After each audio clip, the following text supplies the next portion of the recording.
Welcome to The Faithful Steward. This is a podcast all about sharing biblical wisdom and practical insights in order to help church leaders pursue and teach financial freedom as part of Christian discipleship. We believe this is a spiritual conversation, and this is a place where the church needs to lead the way in order to move our communities forward in how we steward God's resources. I'm your host, James Lenhoff, and I am so passionate about this conversation and helping leaders have the confidence to step into it. We believe that if we help people thrive financially and grow spiritually, it changes everything. And I am so excited to join you on this journey. This podcast is brought to you by Good Sense. If you'd like more information about what we're up to, you can go to our website at goodsensemovement.org. All right, let's get started with today's conversation. Well, Happy New Year. Happy 2025. Here we are. We're kicking off this year, and I'm so excited to step into a new opportunity to make progress on our journey towards faithful stewardship. And this is typically a time of year where we map out our New Year's resolutions. Maybe you've already started down that path. This is very common for us to kind of say, this year's going to be different. I'm going to exercise, I'm going to lose weight, I'm going to eat better, all the things that tend to come with that sense of a new calendar that gives us an opportunity to move in a different direction. And finances are no different in that regard. We tend to talk a lot this time of year about what we want to do differently in our finances. And New Year's resolutions are great. I'm a fan of them. I am not anti-New Year's resolution, but I do want to call out the fact that most of them fail. And there's a reason. A lot of times we set really lofty goals without fully understanding what would need to change in order for us to hit those goals. We may say we want to lose 30 pounds, but we're not even heading in the direction with our habits and our behaviors and our eating that actually would lead to that. And so we set this goal, but we're walking away from it in all of the behaviors. We can do that with money as well. We can set really aggressive goals, and a lot of times that's motivated by what we just experienced in the holiday season. If we overspent, if we got way out over our skis and we've accumulated some more credit card debt, we may decide now that we're just going to tighten the belt, we're going to focus, we're going to really do it well this time. And so we're going to eliminate everything. We're going to wipe out all of our credit card debt. We're going to save a ton of money. We're going to give a bunch of money away. All the things that we wish we were doing, we just decide we're going to do it all, and we're going to do it all at a level we've never done before. And what are the chances that that's actually going to happen if our behaviors haven't changed, and if we, quite frankly, don't even understand what would have to change in order for us to start walking in the direction of those goals? More often than not, New Year's resolutions around our finances tend to fail because we are making changes about things we don't fully understand yet. And a lot of times we set goals that are really unrealistic.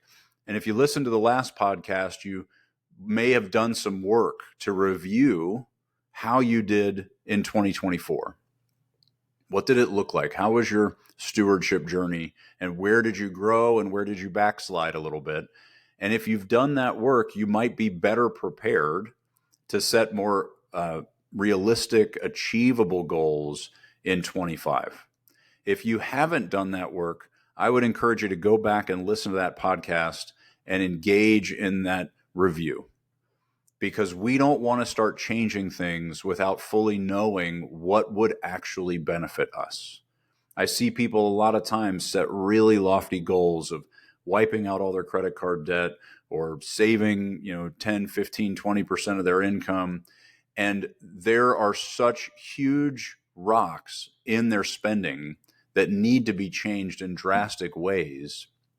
And no amount of, buying less coffee at the coffee shop or spending less money on clothes this year, even those things are on the edges. They're not big enough to actually make the space to achieve what you're setting out to achieve. And so you're setting yourself up for failure. And so if we don't fully understand our current reality, we should not be changing it and expecting an outcome that we're not prepared for. We need to be really intentional about looking at where we are with no judgment, no condemnation, just a fresh pair of eyes, understanding what our situation really is. And then we can start to look at setting some of these goals. And so if you've done that work, let's talk about the types of goals we should be looking at and how we can really set ourselves up to succeed. Michael Hyatt talks about these two kinds of goals, the habit goals and the achievement goal.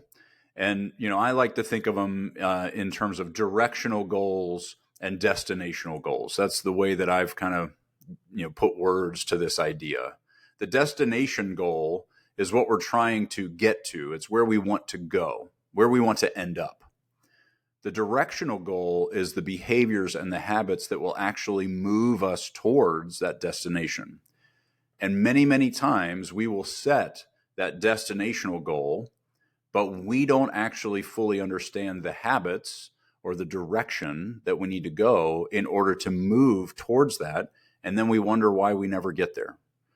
If you're planning to go to Chicago and you're in Knoxville and you start driving south, you're not going to get to Chicago, right? We need to make sure we're actually heading in the direction of the destination with our habits and our daily decisions, because that's what stacks up to ultimately make the progress to get us to that destinational goal. And so if you're thinking that you would like to see your debt level reduce, or that you would like to see your long-term savings increase, or your net worth would grow by a certain amount this year, we do that through a lot of different decisions. And so before we just start throwing destinations around, we need to understand the directions that we're heading in. What are our current habits producing? Maybe your directional goal is just getting to a place where you actually can understand your current reality. If you don't have that baseline structure in place, no amount of dreaming for these big destinational goals is going to matter, because you don't even know what you need to change in those directions. And so some of your goals may sound more boring, but they'll probably be more valuable. So it could be things like, I will weekly have a meeting with my wife or with my kids, and we're going to check in on where we're at, what's coming, and we're just going to make sure we're touching base frequently enough to understand what's happening. Or I will 2 or 3 times a week download these transactions into an automated system like Quicken or Simplify or any number of different systems that are out there that will allow you to automatically categorize and organize your spending so that you can really understand what you're doing with God's resources, where they're going. That is a great practice to be putting in place. And if those aren't already there, those are the directions we need to head in. And maybe that's our priority this year. If your goals in 2025 sound really lofty and hard to achieve, it is probably because you don't actually know what practices you need to be putting in place. And so let go of those higher level destinational goals and focus your attention on directional goals. Focus in the movement towards discipline and attention and towards intentionality around your spending.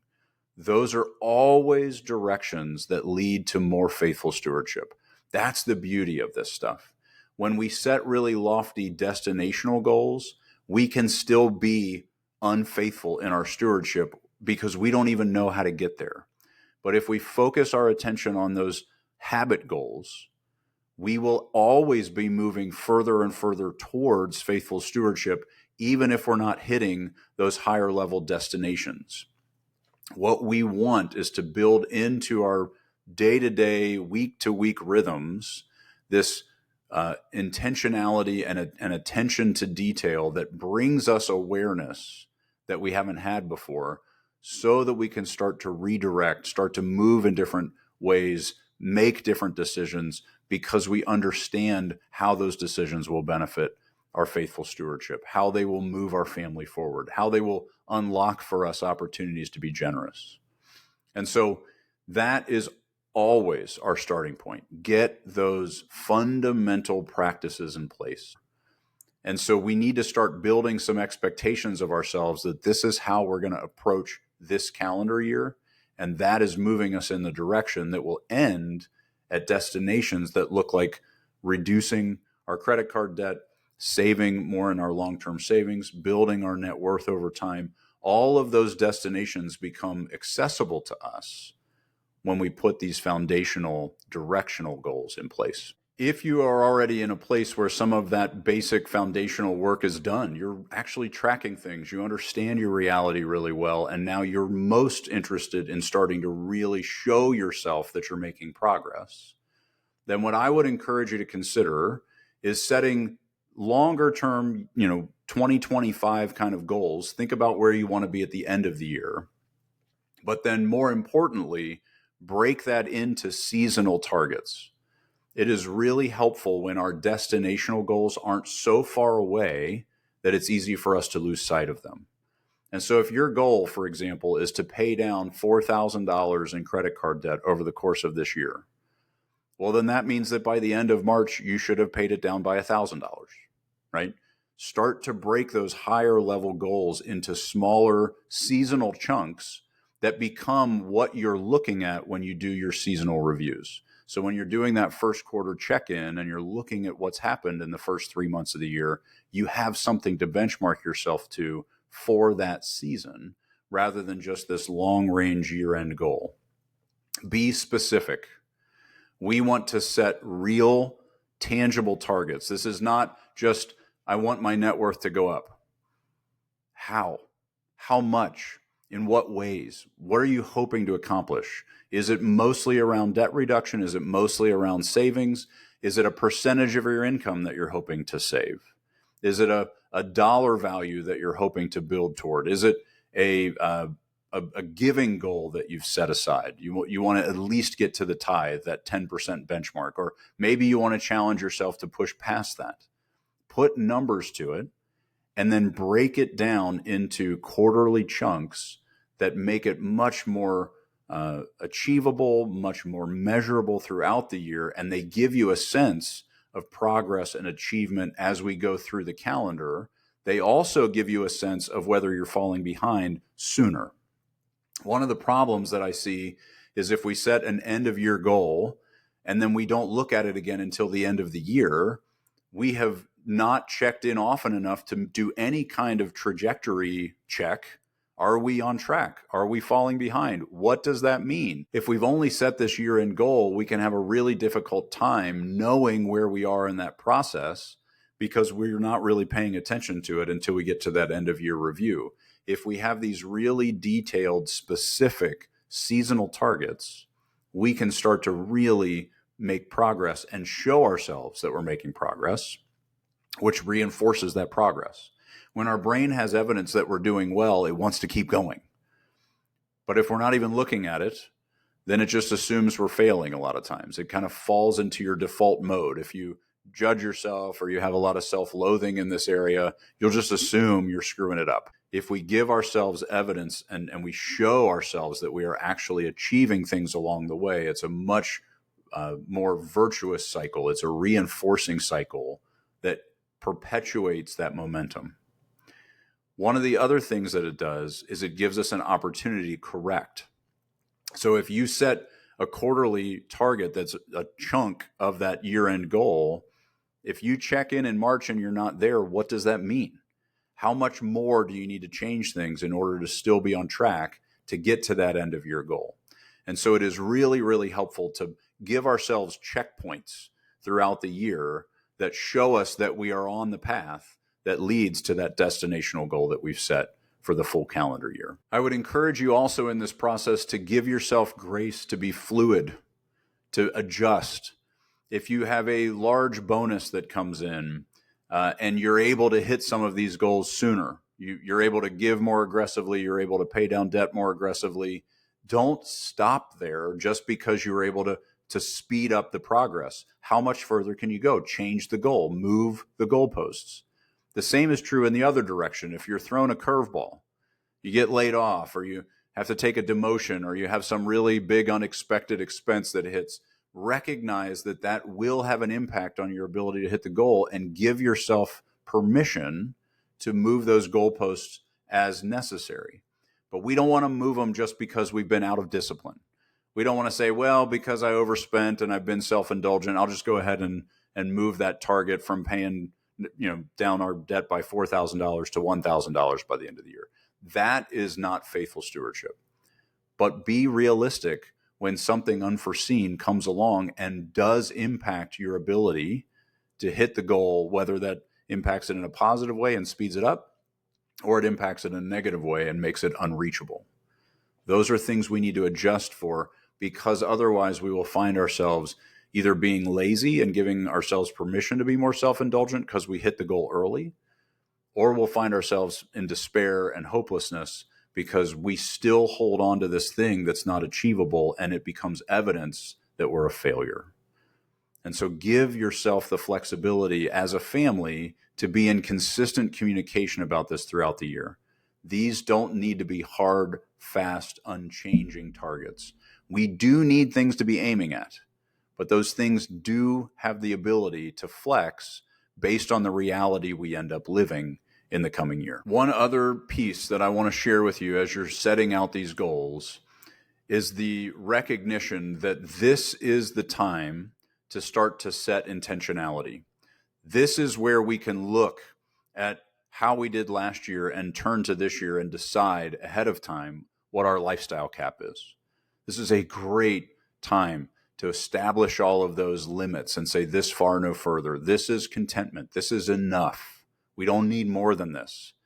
And that starts to then open up for you an opportunity for more generosity.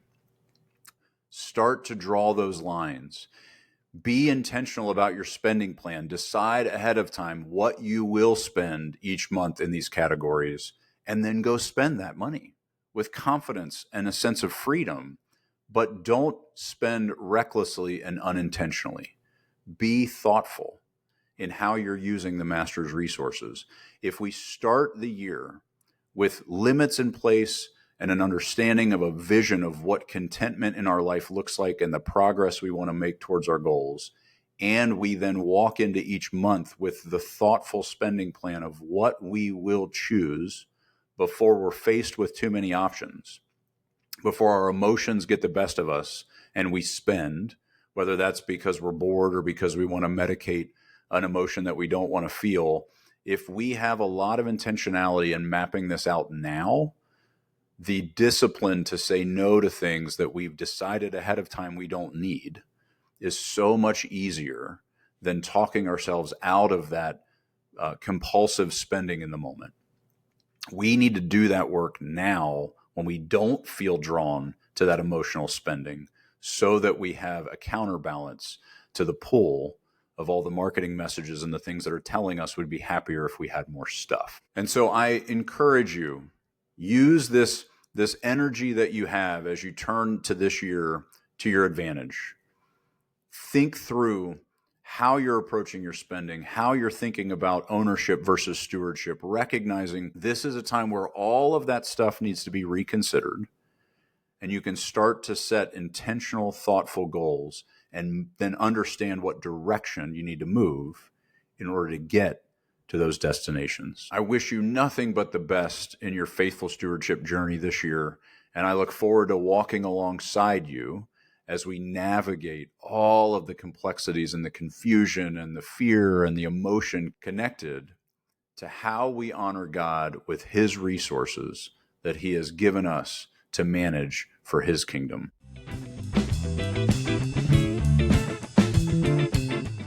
Well, thank you so much for listening to the Faithful Steward podcast. Be sure to check out the show notes for links and other information that we mentioned in today's episode. Also, be sure to check out our website at goodsensemovement.org to get all the resources we offer churches to help equip them in teaching financial stewardship to their community. If you have any questions or any topics you want to make sure we cover on our show, you can email me at jameslenhoff@goodsensemovement.org. I'd love to hear from you.